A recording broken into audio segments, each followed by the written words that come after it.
Well, hello, everyone, and welcome to a new episode of He Said, a look at the world from a seasoned Black man's perspective.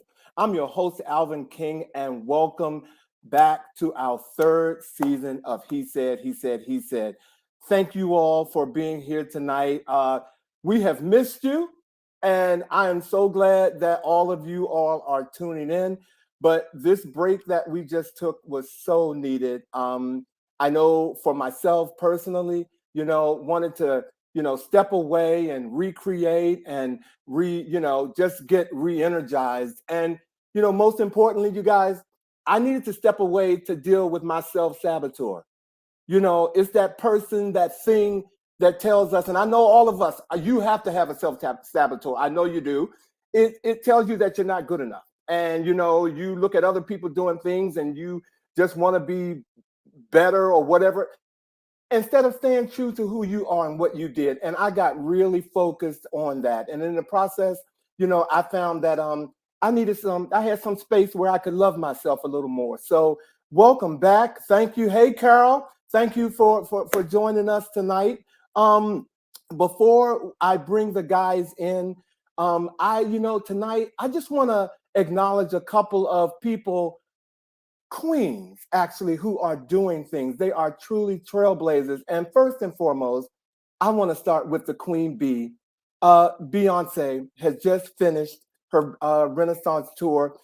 56 shows. The Queen Bee is the highest grossing female doing a tour of all times. And for those of you who didn't see the tour, but went to the show, her movie, Renaissance, the movie, is coming out on December the 1st. Okay, so it is in the movies and you guys can go see it. But I want to give kudos to Beyonce because she put down a concert that many of us will never, ever forget.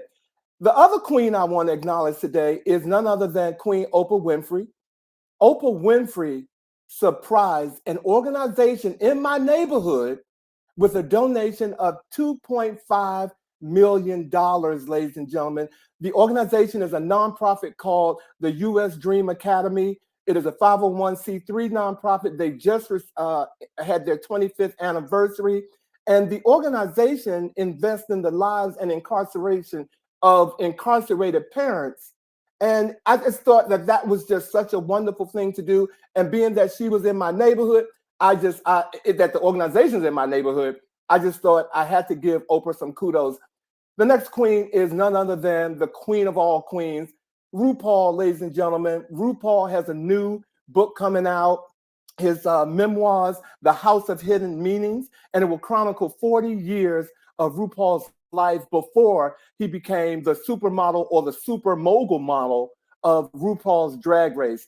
And for those of you who are looking at this and wondering, hey, look, what RuPaul, look, when we talk about struggles and saboteurs, this person put on heels and stayed true to who he was, to who he is right now. And I mean, he is a multi-millionaire. I know that the book is going to be great. And I hope he talks about his first name, which was called Star Booty. Yes, Star Booty was RuPaul's first name before he became RuPaul. I met Star Booty, and I hope that you all get the book. I'm sure it's going to be great. And last but not least, I want to acknowledge Dianne Feinstein, who passed away last Friday. President Biden and other high-profile Democrats honored Senator Feinstein at a private funeral on yesterday in San Francisco. And, she was the longest-serving female senator and the longest-serving senator for California. And most importantly, Senator Feinstein made history in so many ways, and our country will benefit from her legacy for generations to come. Well, again, welcome back. Welcome to the show, ladies and gentlemen. I can't do what I do when I do it without my guys. So, before I do that, how y'all like our new intro? Come on now. Can I see some claps up in there? That's right. I need some claps up in there. All right, ladies and gentlemen, let's get on with the chat.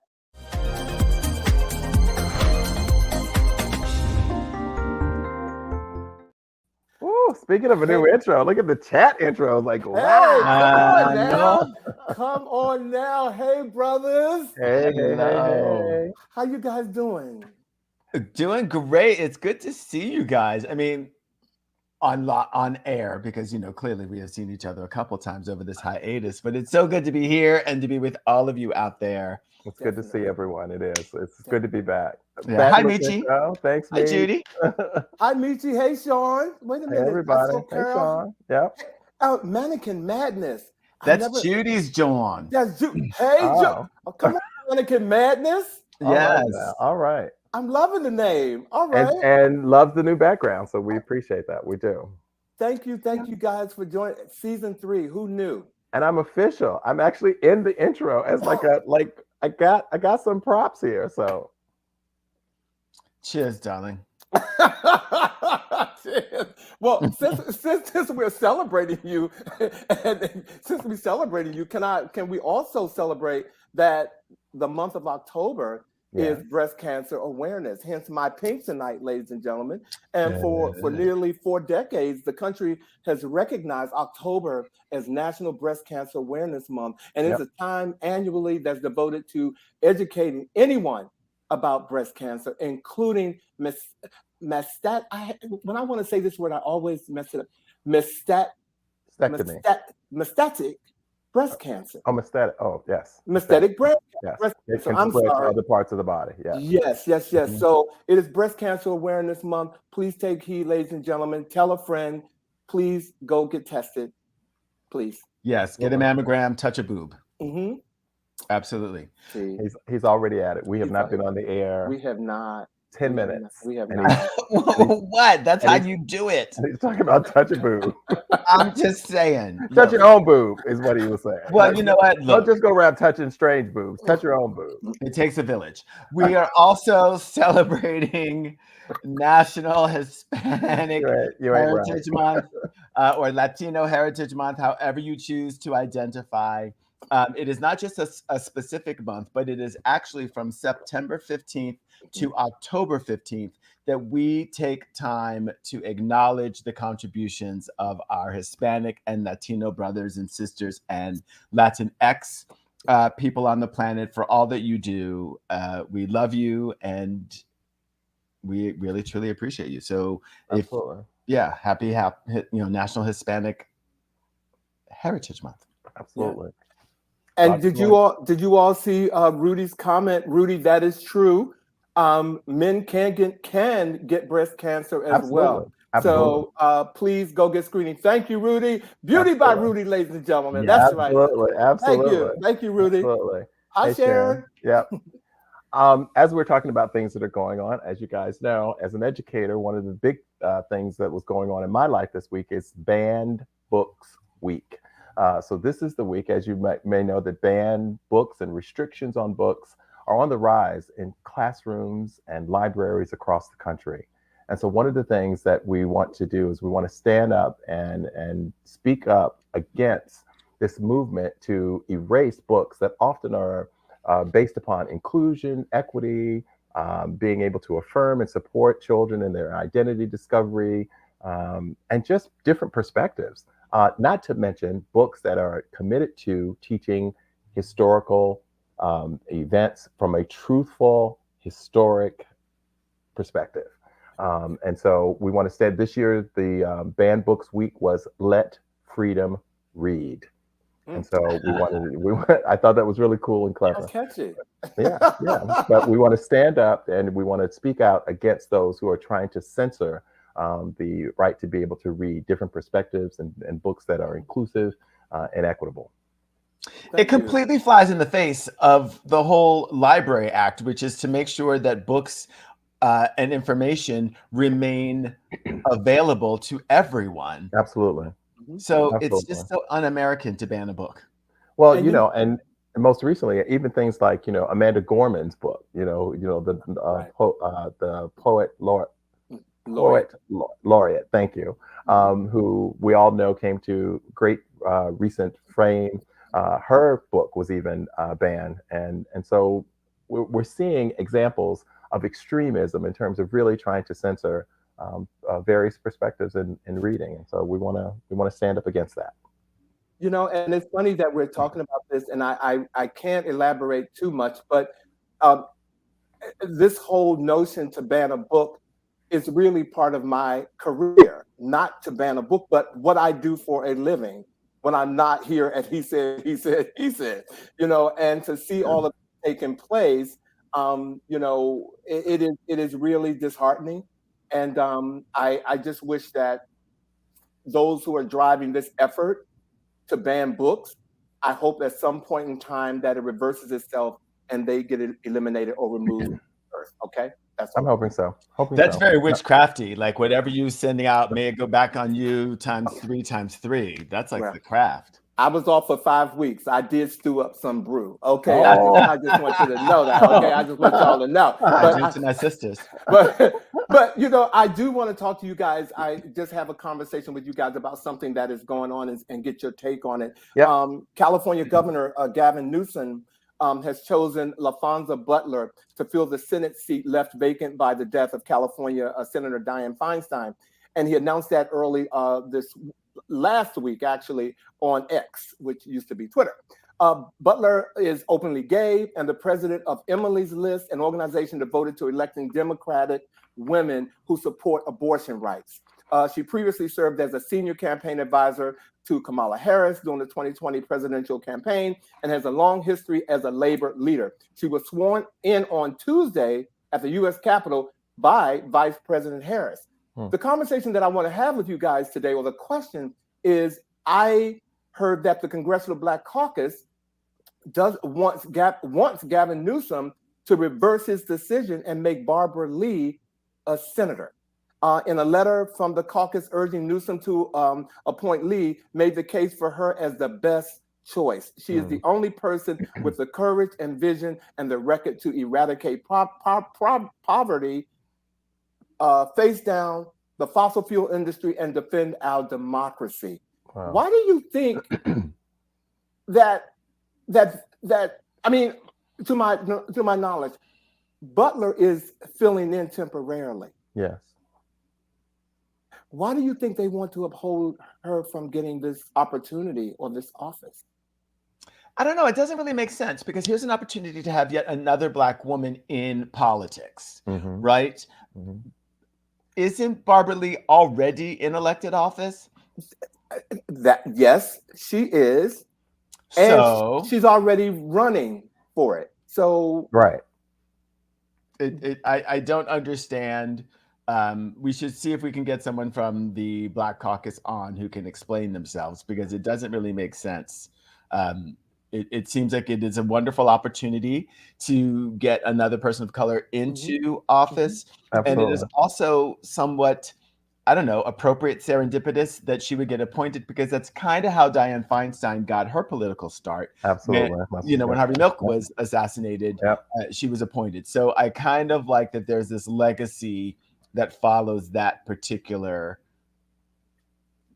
approach person, right? And I noted that as well. You know, it makes me wonder though, what is the strategy of the Black Caucus to be in opposition of her being appointed, and isn't there an effort to make sure that the race itself would be one that does not necessarily lean in the direction of one candidate or another, that would allow democracy to happen? yes. How about that? But you would think that Senator Barbara Lee would know that, since they've called her a trailblazer, to defend our democracy. It makes me wonder if they're thinking that if she doesn't get appointed the position to kind of get in there and kind of do it for a while, that are they seeing it as an opportunity for her to kind of prove herself, I guess, in this particular position? And I don't know, but it's disheartening to see, because this appointment is historic on so many levels. And it feels like we're getting in our own way a bit. Yeah. Wow. And it's a good thing. You all don't know this, but a lot of times when we're putting the show together, I have an uncle who I admire greatly. And my Uncle David is 91 years old. And my Uncle David, I cannot ask him he always says, I know you're doing the show, Bernard. And he'll say, "What is the Black Caucus doing?" And I'm like, "David, I can't tell you." And he always says that to me, and I'm always left. I've left him, and then this story, I've left him like, wow, I wish I could do a story based on what he said. Mm-hmm. And here we are talking about this right now. So it just seems a little, kind of on time that we're doing this. So you do realize, into sharing that story, also you did share the other name that people call you other than Alvin. Bernard. Ladies and gentlemen, they've been rude for 5 weeks, and I'm not going to let them carry on today. Okay. Yes. Okay. So, but speaking you're gonna talk about rude? No, I'm not. Okay. Hi, Monica. I'm going to talk about averted conversations. Okay. We're going to go. Okay. Last week, the House and Senate cleared a clean short gap spending bill last Saturday, averting a government shutdown and capping off a chaotic 3 weeks in the Capitol that brought Washington's hours away from a lapse in funding. The bill passed the House with an overwhelmingly bipartisan vote, and it then was sent to the Senate. The final vote was 88-9. The bill will keep the government open until November 17th and includes national disaster aid, but not additional funding for Ukraine or the border security. How do you feel about, no fund for the border security and Ukraine right now in order to pass this bill?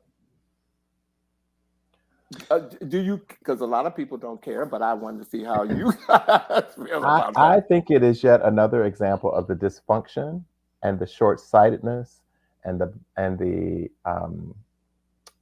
just the lack of bipartisanship in terms of thinking what is in the best interest of the nation, and not just always thinking about this party divisiveness. It's disheartening. Power. I think it's power, and I think it's very easy to make some of these decisions when your paycheck, for instance, is guaranteed. Like, we know that it was actually cited on the news the other day. In spite of a shutdown, if that should happen, they are going to receive their paychecks. Oh yeah. The people who work around them, the people who work for them, with them, they will not get their paychecks. No. And I just continue. I never cease to be amazed at how carelessly one can make decisions and haphazardly they can make them when it comes to the salaries and the livelihood of the very people who you are then going out to court to vote for you and to have their support. And yet when they need your support to step up, to not just necessarily think about a party line, but what's really going to be in the best interest of the American people, that somehow things don't always turn out that way. And they encourage you to just, toughen up and hang in there. It's the American. It's just, I just find it another example of the divisiveness and the dysfunction of American government. Well, I want to say something to anyone who's watching, and I hope you don't take this as being insensitive, but we have been through several government shutdowns since, especially since Donald Trump was in office, and we have had a pandemic that has challenged us in many ways, how we live our life, how we, maintain our finances. Me personally, when we had the first shutdown, when Donald Trump was in office in 2019, I started looking at my finances. And I know everybody can't do that. You don't have the capability to do it. But that was a wake-up call. You know what I'm saying? And I think that people should start thinking that way. As long as these people are in office, you need to try to find a way to streamline and save money, and in any way that you possibly can. And again, I don't mean to be insensitive, because I had to learn how to do this. But my approach was, okay, you've been warned. You've been warned. And so here we are. When we got to this shutdown, I was, I felt like, okay, I was going to be affected by it also. But I had listened to myself and put myself in a place where if I couldn't pay 3 months out, I could do that. But that took some time. Yeah. So that's my advice to people in situations like this, Yeah. But I hear what you're saying. But we're in a time when there are an epidemic of worker strikes. Absolutely. WGA. Yep. SAG-AFTRA, Healthcare. Yeah. United Auto Workers, the hospitality workers in Las Vegas, Yep. Kaiser Permanente's workers just went up. I mean, like all over the place across the United States, workers are going on strike because people are not being paid what they should be paid based on the earnings of some of these companies who have made record profits. Absolutely. Yeah. Record including profits. those including their CEOs. Yeah. Oh, of course, right? Because they're incented on how much money they save, and the easiest way to save is on payroll and squash the worker. It's just so ridiculous that we have to be in this situation, and then to flip over and then look at how quickly we are to send aid to Ukraine, to Haiti, to this place, to that place, and the money that we are so eager to spend on these things could be used to help Americans and American workers. I'm just such at a place where I just really want another huge paradigm shift to move things again into a place where it is really people on the planet first, and not the ruling class, not borders, not profits. It's just we need to change. There's a discussion going on among our viewers talking about banks as well, that banks could also experience some shutdown as well. I would, go ahead. I'm sorry. Were you going to say something? No, I'm just like, wow. Like, if the banking industry goes down, money is really based on trust. So, if that starts to happen, that could just be a drag too. Well, I just think I do want people to start thinking differently because we live in a world where you need to think differently, and some of the things that you just might need to cut back on it just so that you can save some money. And $1 is a saving, you know what I'm saying? And I'm not being insensitive when I say that, but it really is. And so but how are people to save when inflation has gone completely? That's part of the problem. They're not getting paid a salary that allows them to save. People are living paycheck to paycheck. Because everything has gone through the roof, with the exception of their income. With the exception of their income, right? Like all of these things, people were so opportunistic. Well, we had supply chain issues, but then companies became extremely opportunistic during COVID, and they realized, the price elasticity. Let's just raise the price. People either will keep on going or maybe they'll stop. We don't know, but they don't care. They're just trying to make money. Yeah, I could really go in and give you some examples of how people are not saving money, but I'm not going to do that because that's going to put me in a pocket right here. Well, we can talk about Beyonce tickets, right? Carry on, talk about Beyonce. How about Beyonce movie tickets? Even? Okay, I didn't go to the concert. Okay, well, come on. So I'm just saying I'm going to hold my peace on that. Hey, Rudy, you can find a way. Right. You can find a way. That's all I'm saying. Find a way. Everything is not a no-win situation. We are taking Rudy to church. If you were following the comment. Exclamation point. Like, so hallelujah, Rudy. Hallelujah. Let's continue. Let's continue, please. Okay. Because we're still at the Senate right now. Okay. Well, look, I mean, because it is really truly all about what is going on in politics. We have had yet another historic moment in American politics because this past week, Kevin McCarthy was ousted as the Speaker of the House in a vote of 26-10, where there were 208 Democrats who were like, get rid of him, and 8 Republicans who were like, yeah, get rid of him. For the first time in the history of the United States. I mean, aside from it raining men, this has been the most historic thing that truly has happened. I mean, and the rebellion was led by Matt Gaetz, who to me should really sit down. Like, I mean, can someone please just indict this man on the many things he's been accused of? But whatever. He has just said, look, because of the votes to get short-term spending passed to avoid the shutdown, Gaetz has just been like, look, I'm sick of secret deals. I'm sick of McCarthy. I'm sick of this Ukraine aid. I'm sick of Biden. Get rid of him. And they had the vote. He called a vote and they voted out McCarthy. Now, we all know, we watched this. It took 16 votes to get him elected. Yeah. What are we going to see next, right? Yep. It's possible that it may go quickly because he's not there, which means they've got to choose somebody else. Yep. But, you know, this is a lot. And it's showing that the Republicans have an issue. They have got to get rid of this sort of MAGA issue, and they've got to learn how to get back to governing as opposed to fighting, as you were saying, Bobby. It's not about partisanness anymore. It's got to be about what's good for people. It's about power. It's about power. All they want is power. That's all they want. All they want is the power. Okay. And well, my question: do you think any of the Democrats should have thrown McCarthy a lifeline? No. No, I was just asking for a friend. No, okay. Look, even Liz Cheney went on and she said that McCarthy has been one of those people who has defended Trump, made excuses for him, etc. She's like, he really shouldn't have been in there in the first place. And that's from Liz Cheney. So no, they should have got Rudy's like, absolutely not. They should have got, get rid of him and try to get someone who's going to be able to do something, but they may get someone worse who doesn't want to try to negotiate at all. At least McCarthy did that.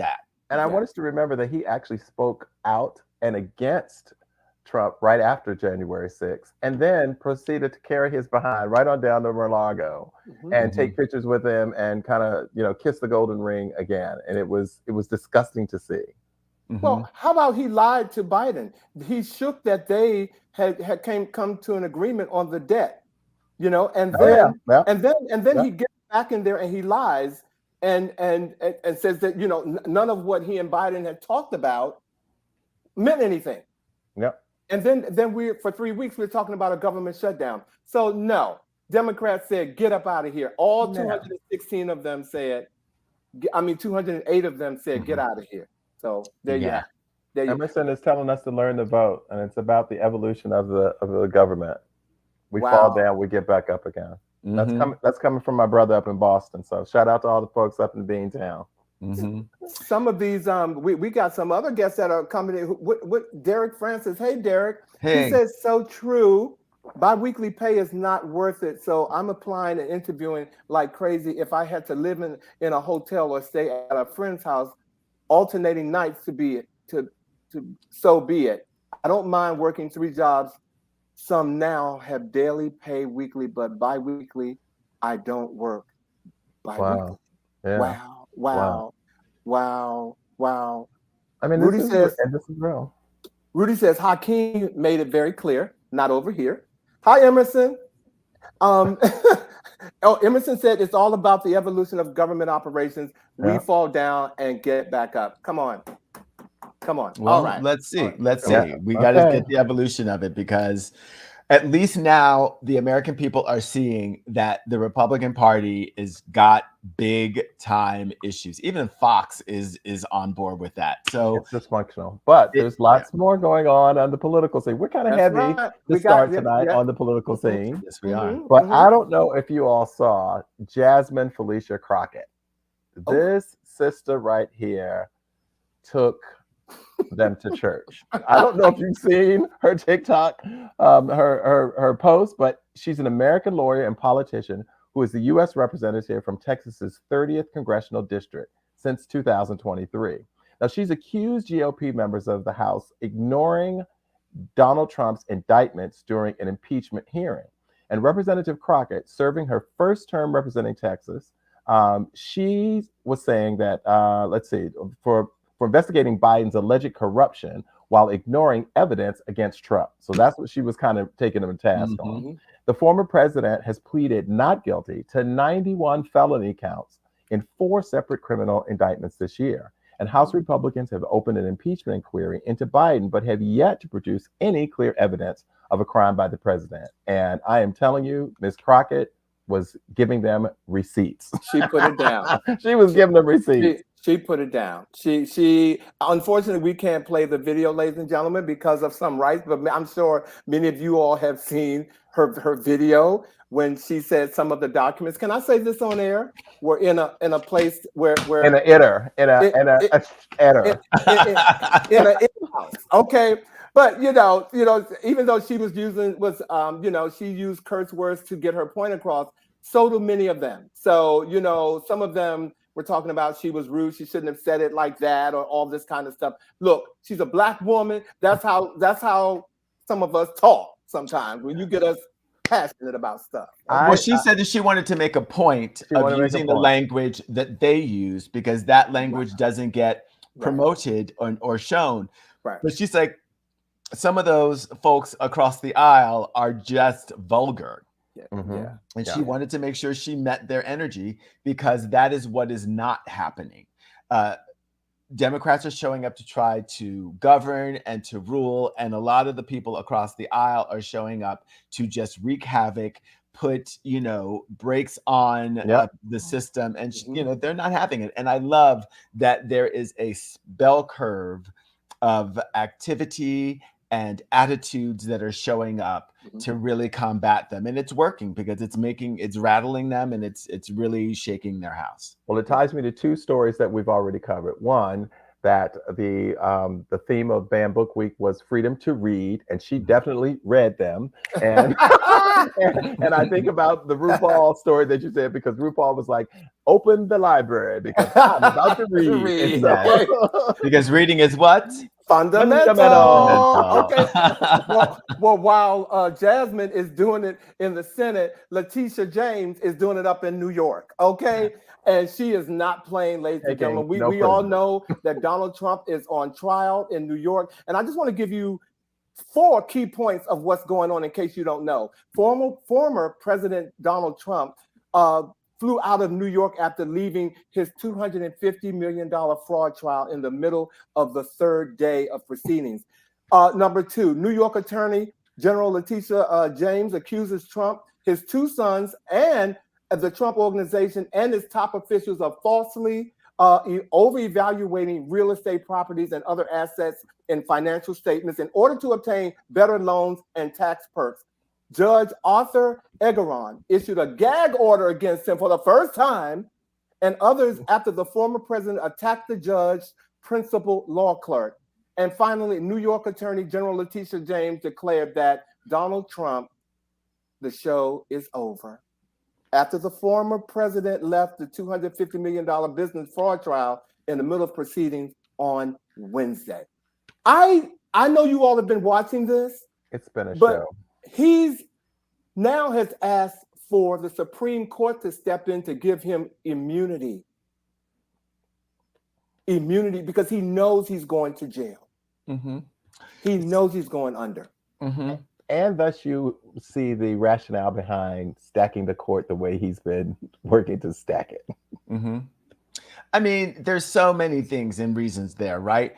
What I love is after one of the little hearings, he comes out and he's talking about how, you know, it's just a drag that he doesn't have a jury trial because it's really kind of un-American and it didn't get a jury trial. And you can see that the female attorney that he has is trying to hide because she forgot to check the box that said, give us a jury trial. And this is because this man has not paid his attorneys for so long that attorneys are not working for him unless he is paying them ahead. And knowing how much they would have to work. Exactly. He got the attorney where you go to the grocery store and you put the quarter in and you turn it at the end. And you get your attorney. Lawyers are us. Okay. Yeah, it's too bad I didn't get a trial. Like Vash said, she's kind of like if you know some reports gonna be like, but isn't it true the only reason you didn't get a trial is because she didn't do what she was supposed to do? She's so fired right now. Okay, but who cares? The box girl. The box girl. The box girl. You are so Check the box girl. Check the box girl. I mean, okay. Yes. So I know this has been politically charged, ladies and gentlemen, but that hopefully what we're talking about tonight will have you paying attention to these politics, and this year go out and vote. Please go out and vote. It's not just voting for, you know, the president and all that. There are things happening you know, in politics where it's an opportunity for us to vote and make our voices count. And you just need to be aware. Well, I'm going to send us in a different direction. Come on now. How? They aren't the only critters we're going to be discussing. How? We got some other critters. We got some other critters. Segue. We got some other critters. Okay, so we talking about bugs. Come on, what are you talking about? We're talking about bugs, and I must confess that when I got assigned this one, I was like, why did he give this to me and I give it to Vash? But I don't. That's a behind the production. Because it's your life, Blanche. It's your life. Coming for me. If you only knew how Bosch treats me, I just want you all to. I want it documented. Like. I knew that you wouldn't play around with getting. I love you, Bobby. Giving our viewers this type of resource. I knew you wouldn't play, Bobby. Well, it also touched my heart because one of the best trips of my life, a bucket list trip that I had several years ago, was going to Paris. Like Paris was like, I had to get there, and I feel so blessed that I got to go. But right now might not be the time to go to Paris. A report published over the summer by France's National Food, Environment, and Work Hygiene Organization, ANSES, noted that there were two main culprits behind the recent proliferation of bed bugs in France. An increase. Did he say Bobby? You better go ahead and not keep on going, Bob. Keep on. What are you talking about? What? An increase in tourism. I hate him. And a greater resistance to insecticides. So the reports of bed bugs plague both hotels, rental apartments, has flared up over the summer, and now Paris. Oh, that's hilarious. Is coping. Oh my God, is coping with an infestation just 10 months before the French capital is set to host the 2024 Summer Olympics. Wow. Okay, so Paris is in a battle against bed bugs, people. Paris is burning with bed bugs. It's burning with bed bugs. And so the question is, we're talking international travel from all over descending on Paris in 24. Would you go? Well, Fashion Week is over there, so be careful what you buy. Emerson just said many are concerned because Fashion Week just ended and everyone is headed home. So they're bringing them with them. It is, and bed bugs is no joke. And I mean, no joke. And two things. First of all, have been planning for my birthday next year. I wanted to go to Paris. I'm going to kind of rethink that because of the bed bugs, because they're kind of creepy. But in 2017, a hotel here I used to house all the models for a big event, and the hotel had the audacity to have bed bugs, and I didn't find out till the night before the actual show was happening, when a model came to me after she came in town and said, "Alvin, we have a problem." And I just want you to know, if you know me, Alvin King don't play. So that was an experience that I don't ever want to relive. And this creeped me out when I heard about this story. Wow. You don't want to play with bed bugs. You really don't. And we stayed in a wonderful apartment there, and it was a wonderful experience. But the traveling, first and foremost, dealing with them in person, but then bringing them back to your home, that's the problem. It's not even something that, you experience there and it's done. If the infestation gets on your clothing and you bring it back with you, it gets in your, they're relentless. They don't care. And I'm going to respond to my travel buddy on here, Kendall Fisher. Kendall said he still desired to go. Kendall, we're going to go to Paris. Okay, we're going to do it. I didn't know you were on tonight, but they creep me out, Kendall. Well, my friend Maurice Scott is like, if he could go any place other than being here in the DMV, he would be in Paris. And even Maurice has said, I'm not quite sure right now. Yeah, I love it, but not bed bugs. Creep. I just take yourself a little packet of diatomaceous earth, which is like diatomaceous earth. It looks like a powdery substance, so be sure to make sure that they know that it's not cocaine. I was gonna say, so you're suggesting a black man get on a plane and try to fly internationally with a powdery substance? Isn't this what got the female basketball player in trouble? No, that was something completely different. But diatomaceous earth is algae. It's dried algae, but it's so small it gets into the joints of any insect with an exoskeleton and it kills them. So you can just spread it on to your little sheets when you get there. And then anything that comes in contact with them, you would see them and they would die. So Alvin. it is a way. Alvin. Look, I'm just telling you, it's green. It's a way of go ahead and it's your first line of defense. You can buy it at Home Depot or Lowe's or anywhere at a garden center, and it will save you lots of time and energy. I'm not even going to ask how you know that. Excuse me, ladies and gentlemen. I have to leave. I have to I've go to known Home you for a Depot while. to buy some bed bugs. Okay. Okay. How does he even know that? Like, it's just, he's just creepy. But see, look, Rudy, our good girl, is like diatomaceous power is a great preventative too. Thank you. Thank you, Rudy. See, I don't hear nobody saying nothing negative about Rudy. I'm not gonna say I've never said anything negative about you. It's just that you're so resourceful. But okay. So I put it in the chat line for people to go pick up if you're going to Paris. Exactly. Okay, right, Look, right. when you tune into us, we are not just entertaining; we are educational and inspirational. So bring it, y'all. Rudy's normal. Okay. You're not. Okay. All right. Look, I mean, y'all know that I'm in Philadelphia, and although this is not just plaguing Philadelphia, there has been an onslaught of looting and damage to buildings, robberies, etc. Yep. After the police officer was found not guilty, actually the case was dismissed for Eddie Irizarry. Irizarry, yes. Right? When that case happened, there were peaceful protests happening in Philadelphia, but then there were a bunch of folks that were just like, look, it is time to start looting. And they went crazy for like 2 or 3 days. Look at that.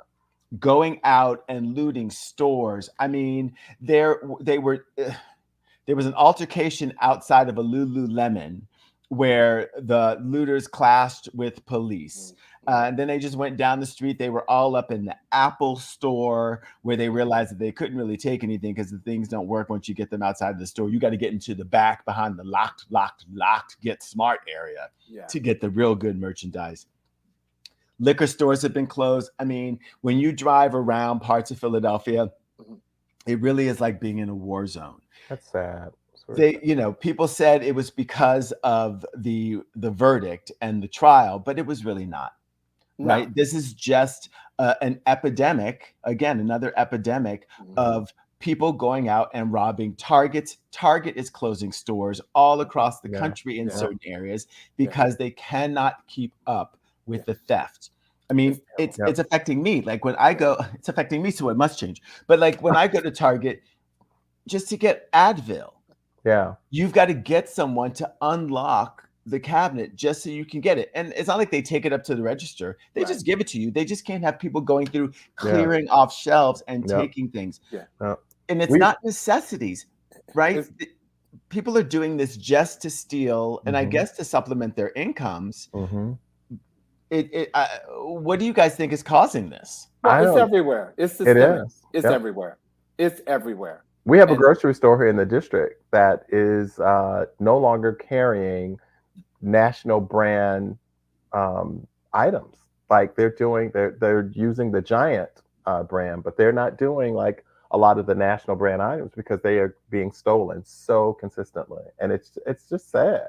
Well, I want to, I see Sharon just said inflation, and Sharon, I love my viewers. But I'm going to have to say, I can't agree with that. There are just some people out here doing things that is just so ruthless. I mean, inflation is making you have a fight in front of, a building, and then all of a sudden you just come through and break up, take a hammer and break the window and steal all the phones.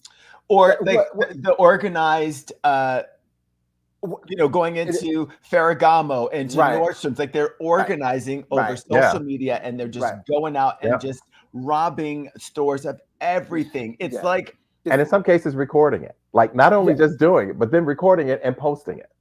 Yeah. Where are the parents? Where are the family members? Where are the people to tell these kids that they're not supposed to do that?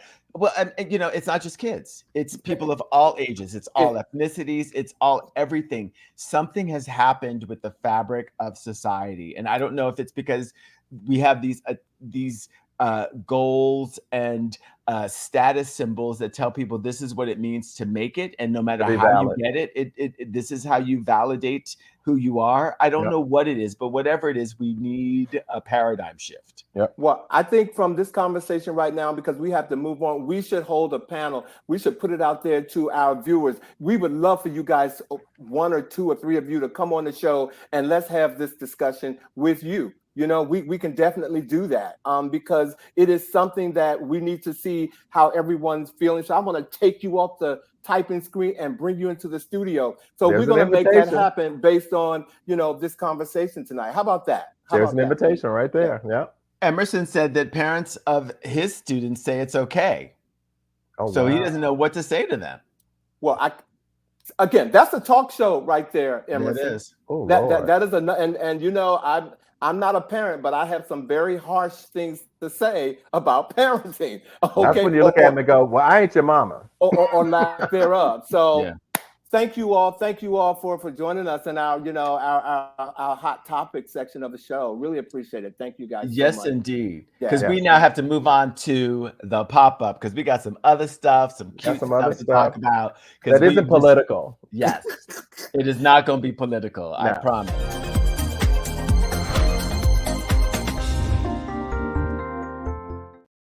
We got a new intro to the pop-up. Well, you know, ladies and gentlemen, I know you all have heard that there are a lot of people, now that the strike is over, some writing can happen, you know, for the writers at least. There are some extraordinary people playing extraordinary people. Come on. And we cannot wait to get, you know, to talk to you all about that. And there are 3 people in particular. One of them, and we've talked about this before on the show, Billy Porter is playing James Baldwin. Porter will star and co-write in the film based on the 1994 biography influenced by writer and civil rights activist, by the civil rights activist. Again, we talked about this on the show, and we believe that Billy Porter is a very good candidate to play this person because James Baldwin is iconic. And I also want to, you know, add to this, Vash and Boddie, that I just found out today. While Billy Porter is waiting to play this iconic role of James Baldwin, Billy Porter has been is also joining the producing team to play Billy Strayhorn. And I don't know if you all, it's in a play that's running in Pittsburgh right now called Something to Live For. And it's a musical made to honor Billy Strayhorn. And the story behind Billy Strayhorn, for you jazz enthusiasts, Billy Strayhorn wrote the song Lush Life. Okay, he wrote that. But most importantly, Billy Strayhorn wrote A-Train. People thought Duke Ellington did it. And the reason why he didn't get credit was because he was queer. All right. So, and Billy Porter is now involved in that. And I just wanted to say, you know, these iconic roles, iconic people need to be played by iconic people. And I hope that Billy Porter does a great job. Hope he does a great job. Yes. As do I. My goodness. And speaking of people playing iconic pieces, for those of us of a certain age, we can never, ever forget, although he's no longer with us, the incomparable and incredible voice of Teddy Pendergrass. Turn it off! Oh, wow. Well, guess who's set to play Teddy Pendergrass? Fresh from suing Home Depot over alleged racial discrimination, it's Tyrese Gibson. And Tyrese Gibson has had the rights to the documentary on this legendary singer, and had worked with his wife to acquire this, you know, the property to be able to do the film. But he's been lagging. He's been dragging his feet, and time has passed. And Joan Pendergrass has said enough time has passed, to the point where she is saying, you no longer have the rights to this movie, and we're going to move forward with others who would like to invest in this production. Wow. Who's wrong for that? Who's Troy talking about? Troy said you wrong for that. Was that my rendition of Teddy Pendergrass? Turn it off. Okay. I think Troy was calling you out. Yeah. Wasn't Teddy Pendergrass one of the first well, probably not the first, but Be careful. One of the first that I remember hearing about, Yes. who had an affinity towards transgender. Well, he was involved in a very serious car accident with the transgendered female. Yes, right. That is correct. Yes, and it's in his documentary that is on called Teddy. I think it's called Teddy. I've seen it. It is an excellent documentary, and the female who was in the car is also being interviewed. Oh wow! Yes, that's because that was a really interesting situation where she was silenced and kind of like erased. Right. Like we never heard. I remember when because he suffered a significant spinal injury from that. From that accident, and was paralyzed for the rest of his life. And it was just this mystery. And that was one of the first times I can remember opening a discussion around a transgender woman being involved in this, but she was immediately kind of whisked out of the limelight. No one knew who this person was. So that would be interesting. You said this will be airing soon? What's the Tyrese? I mean the documentary about Teddy Pendergrass. The documentary has been on for, I will send it to you. It's been on for like 3 or 4 years. Oh wow! I didn't know that. And I'll make sure that I'll put it on our he said live page, ladies and gentlemen. So all of us look at it. It's very, very good. Very good. Peace. Well, Joan Pendergrass has said your time is up, Tyrese. And look, you got to keep it moving. You do have to keep it moving. I second that emotion. Well, Coleman Domingo is playing. Somebody shut him down. Coleman Domingo is playing Bayard Rustin in the biopic Rustin, which is set to premiere in select theaters on November 3rd, and globally it is going to be released via Netflix on November 17th. I'm putting my money on this one. Me too, because I think it's really going to be good. I hope that you, our audience, know that Bayard Rustin was the unsung hero who organized the marches on Washington and on Selma, and many will say is the architect of the modern Black civil rights movement. So the film was produced by Barack Obama and Michelle Obama in their Higher Ground production company. It was written by Julian Brees and Oscar winner Dustin Lance Black. I'm so excited about this film. It follows Rustin as he takes on the mammoth task of turning the 1963 March on Washington from a dream into a reality, all while being attacked by, I want to say the Black Caucus, for being gay and for somehow putting a shadow on the Black civil rights movement, even though he was the one who went and studied with Gandhi and learned about, nonviolent protests and passive resistance. And passive resistance, exactly right. Like he was the one who did that. So anyway, we are so excited about the fact that Bayard Rustin's story is being told. And what's even more exciting is that Walter Nagel, who is Bayard Rustin's life partner, who was with him, when Bayard died, is going to be back on our show on November 10th to talk about not only Bayard Rustin, but also the process of making the film and what that journey was all about and all kinds of other things. Now, if you have not seen the episode that we had Mr. Nagel on, I encourage you to go to our YouTube channel or to our Facebook page or anywhere you can find He Said, He Said, He Said. Look for this image and check out the show clip, which is really the entire interview that we had with Mr. Nagel. You can go to our YouTube channel, which is youtube.com @He Said, He Said, He Said Live. Check that out and, get prepared for November 10th when we get to really dive into the behind the scenes of the making of Rustin. And we may even have some other guests on the show who are also in the film.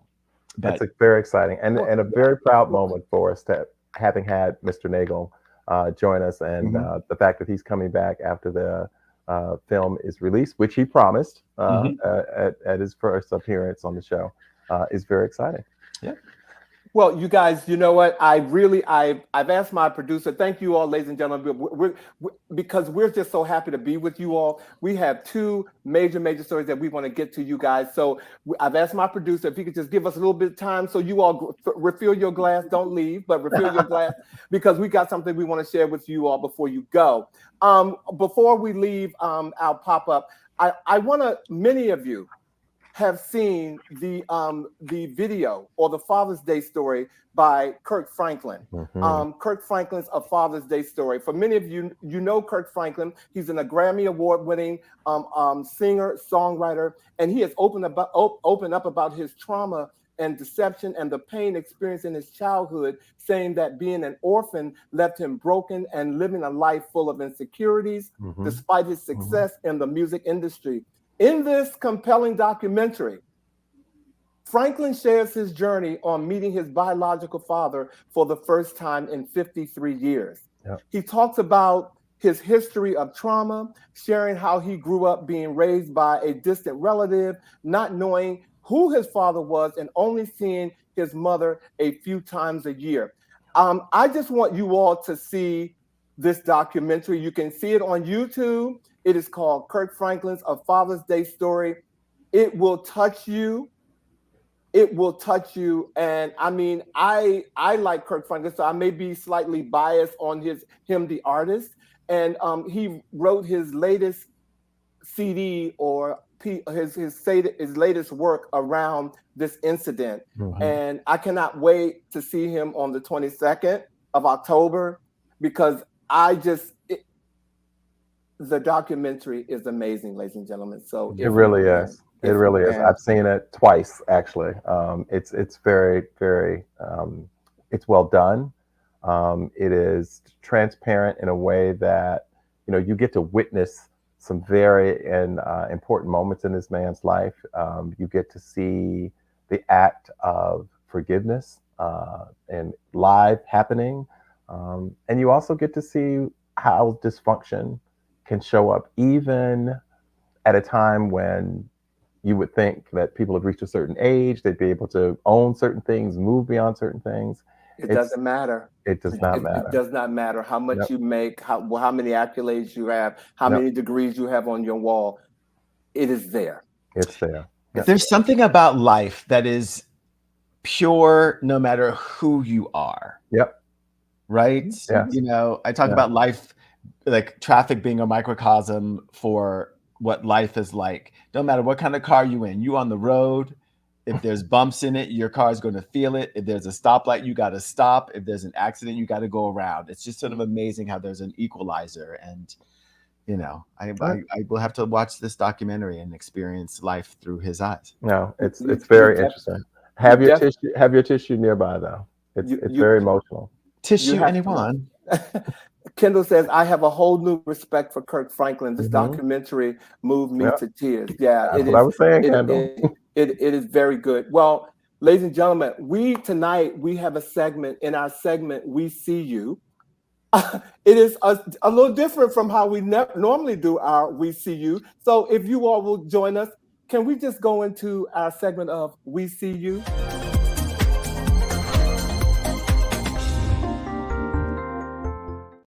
We got a new intro to We See You. Right. For our We See You, ladies and gentlemen, normally our We See You is when we recognize Black-owned and operated businesses, and we want to make sure that you know who they are. But tonight, in our segment of We See You, I want to take a few minutes to recognize a young Black girl whose name I don't know. But her story has touched millions of people around the world since the story became public a week ago, that actually took place in March of 2022, 18 months after the incident occurred. Video of this event in March shows a judge handing out participation medals to a line of young gymnasts, ignoring the only Black girl. Because I don't have the rights, I cannot play the actual video of the little girl being racially targeted by the Gymnastic Ireland. And GI suppressed a personal apology letter to a young gymnast whose treatment at a medal ceremony sparked international outrage and have refused to acknowledge or tackle systemic racism in the sport, according to her family. A photographer and coach and other officials looked on while intervening. Mm-hmm. And I wanted to bring this up because this could be your sister, your daughter, if you're an educator, it could be it could be your neighbor. But this little girl was out there doing what all of the other little girls were doing. Yep. And she wasn't being recognized. And this is the kind of thing, the racist BS, that sometimes will catch a little child and keep them stuck and not have them pursue or do what they're going to do. And Simone Biles, the GOAT, reached out to the young girl's family in support and wanted to share. And I wanted to share this because many of us have gone through something that could have shaken us into not doing what we were born to do. And I just wanted to say, I just want to let this little girl know we see you. Absolutely, absolutely. We saw this child literally be racially profiled, omitted. They were literally going down the row of all the little girls there and giving them medals. And the look on the young girl's face as she's kind of looking around and noticing that all of them have medals except her is crushing. And as you said, it's the kind of experience that can certainly traumatize one for many years to come. And we just felt, although it's an exception to the rule in terms of the focus of it, what we saw was that young girl was not being seen. And so we felt it was completely appropriate for us to be able to say, we see you. We see you. I want parents to raise better children too, because I was so surprised that one of the other children didn't just go, why doesn't she have hers? Why doesn't she have hers? Right. And here's mine. And give me one, where, I hear you. I hear you. I feel you, Vash. I do. Good point. Well, ladies and gentlemen, I see you, Vash.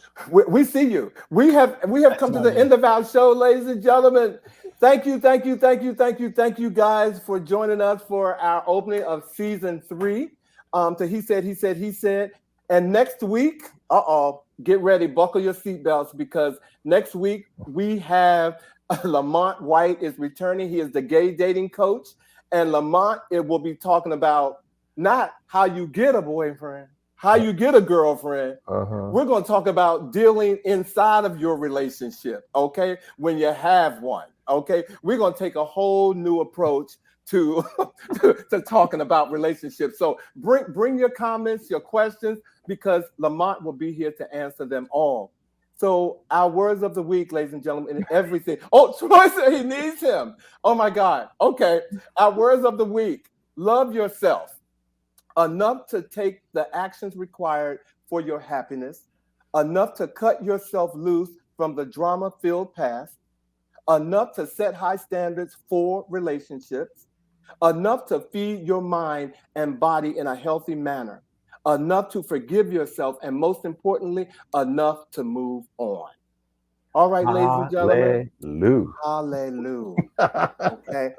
And I just want to share some love with Vash and Boddie. Thank you guys for tuning in, coming on board, and and packing your bags for season 3. Come on, guys. Season 3. Here we go. Yes. Season 3. We've got a lot in store for y'all, so keep coming back. It's going to be a ride. Bring your folding chair.